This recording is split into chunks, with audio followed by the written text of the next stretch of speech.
I started skating when I was 14.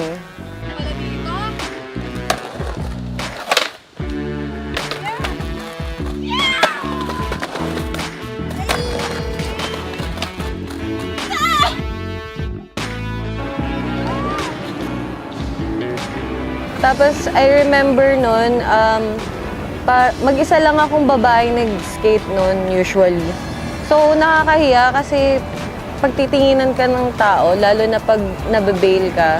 So, sobrang nakakahiya. Pero ngayon, sa panahon ngayon, ang dami ng babaeng naglalaro. So, nakakatuwa. And ever since naging part ako ng Skate Munchkins, yung samahan ng mga female skaters sobrang solid.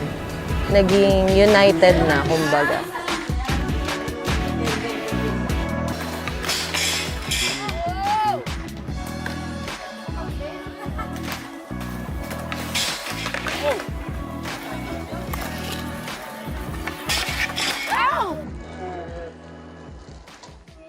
I feel more empowered and mas feel kong gumawa ng tricks, mas masaya kasi kasama ko silang naglalaro and yun, masaya lang.